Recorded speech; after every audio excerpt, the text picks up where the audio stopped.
Hi everyone, it's Arl Austria. So come with me as I share my journey living here in UK. First day ko dito sa UK and maaga kaming gumising dahil nag-aya yung hubby ko na mamili sa city center. Doon daw kasi mas maraming mga mapagpipilian at saka mas mura. And meron din daw dong Filipino store kasi kukunti lang yung mga items na dala namin galing Pinas. Kasi hindi kami pwedeng magdala ng masyadong marami kasi nga baka ma-over baggage kami. So ayan, pakita ko lang yung OOTD ko.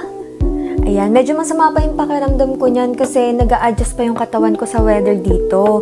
Nagulat kasi ako sa summer nila, ang lamig. So medyo ako niyan, sinisipon ako and sinisinat din ako niyan. So pininom na ako ng husband ko ng paracetamol para maagapan daw.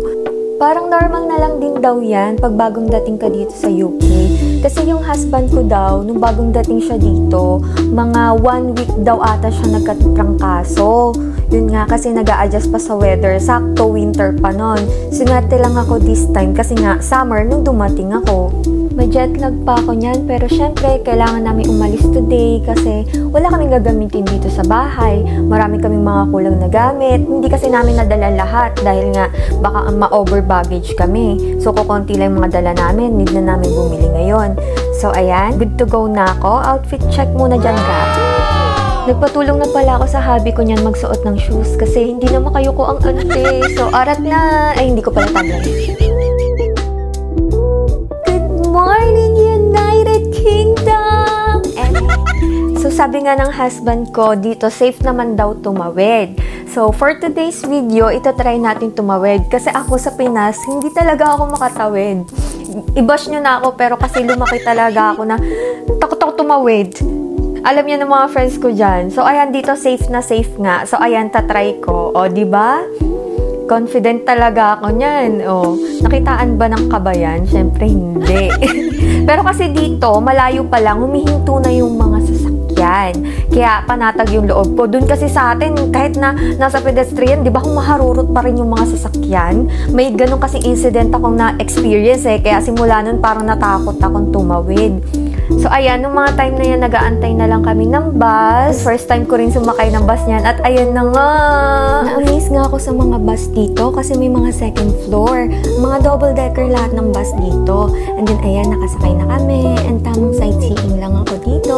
Sabi nga ng husband ko, ako lang daw yung happy vibes sa kanila. Kasi syempre, naninibago pa ako sa mga nakikita ko. And tontuwa ako kasi before, sa mga movies ko lang siya nakikita. Ngayon, talagang kitang-kita na ng dalawang mata ko. At eto na, malapit na kaming bumaba. Nakwento nga din pala ng husband ko na dito din sa part na to, yung Small Heath, na daanan na rin daw namin. Kung familiar kayo sa Peaky Blinders, malalaman nyo kung ano yung Small Heath. Ayan, sa susunod, pupuntahan natin yung Small Heath. Nakababa na kami ng bus at naglalakad-lakad na kami neto nang may makita ako na napakagandang church. Ang laki niya at sobrang ganda niya talaga. Kaso sabi ng husband ko, ibang religion daw yan. So hindi kami pumasok na sa loob. So ayan, pakita ko na lang sa labas, diba? Napakaganda niya.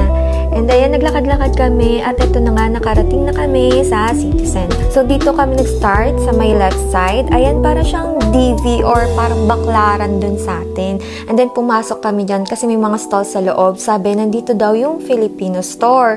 Yun yung first target namin kasi kailangan namin bumili ng mga ingredients sa pagluluto, ganun.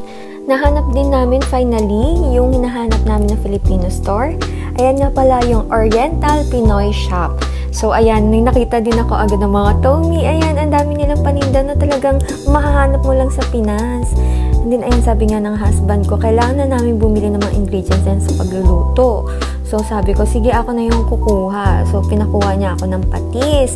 Kasi nga, wala daw silang mahanap dun sa malapit. Kung meron man, iba daw yung lasa. And then, ayan, natuwa ako kasi dato puti, di ba? Very Pinoy. So, ayan, kumuha ako ng toyo, suka. Syempre, alam niyo na yung mga lulutuin natin. Marami talaga sa mga pangpotahin ng mga Pinoy, di ba? Kailangan yung mga ganyan, mga pampalasa natin. So, sabi nga ng husband ko, dalawahin ko na daw, tagdadalawa na. Sabi ko, hindi na kailangan yung toyo.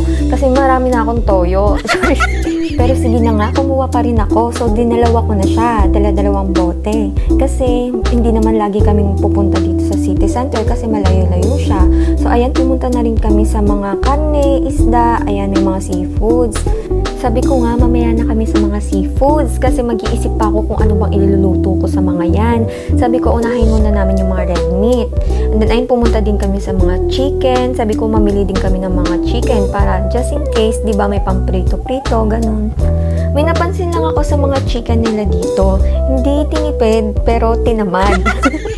Kasi ano pa siya, yung karamihan talaga, meron pang mga feathers, ganun. Parang tamad sila maglinis. Kahit sa mga mall, ganun din yung mga nabibili namin. So, pagdating sa bahay, talaga namang nililinis kong maigi. Sa area na to, chicken and pork lang muna yung binili namin. Yung beef, doon na lang daw sa grocery malapit sa amin. At bumili din kami ng isang tray ng shrimp dahil favorite ko yan. Ayan. After nyan, lumabas na kami. Naglakad-lakad kami at may nakita kaming bilihan ng shopping trolley. Sabi ko nga sa husband ko, bumili na din kami nyan. Total, every week naman kami nag-grocery para hindi na mahirapang bit-bit. So, ganun. Ayan nga, nabudol kami. Pero mura lang naman siya and then convenient din naman. Mapapakinabangan din talaga namin siya na matagal. At yan, last na pupuntahan namin is yung mga gulay naman at saka prutas. Dito daw kasi, mas mura yung mga bilihin. Tumpok-tumpok daw kung bibilin mo, pero mura lang. So, naghahanap nga ako ng mga ingredients para sa mga Pinoy dishes natin. Tignan nga natin kung may mahanap tayo dito. Di talaga ako prepared niyan. Hindi ako nakagawa ng listahan ng mga bibilhin namin. Kasi kahapon lang kami dumating dito sa UK. At pagdating namin pagod na pagod, so bumawi muna ng pahinga. At ayan, ngayon umaga naman, maaga kaming gumising, nag-asikaso agad para makaalis na. At yung dito sa side na to, may nakita akong okra. So yan, natuwa ako kasi pwede ko siyang isahog sa pansigang. So meron na akong isang lulutuin. Natuwa ako sa okra nila kasi parang nag-skincare, napakakinis at walang mga dark spots. Tapos dito din, may mga raspberries. Dito naman yung mga fruits. Ay, natuwa ako kasi first time ko makikita ng raspberries. Sa Pinas kasi, bukod sa strawberry, blueberries, mulberries lang yung nakakain ko. Tanim pa yun ni Tita Rose. Hello, shout out dyan sa Ilarina and Rabotaso family. I miss you all. Ayan, lagi kasi ako nag-harvest ng mulberries nila. So, ayan, nag-aantay na kami ng sasakyan namin pa uwi. Sabi ng husband ko, wag na daw kaming mag-bus kasi nga marami kaming dala. Marami kaming napamili. So, ayan, nag-book na lang daw siya ng Bolt. Parang grab car dun sa atin. Yun na lang yung sasakyan namin pa uwi. Ayan, inaantay na lang din namin. At yan, finally, dumating na nga. Lagay na nila yung mga gamit sa likod. And pauwi na rin kami niyan.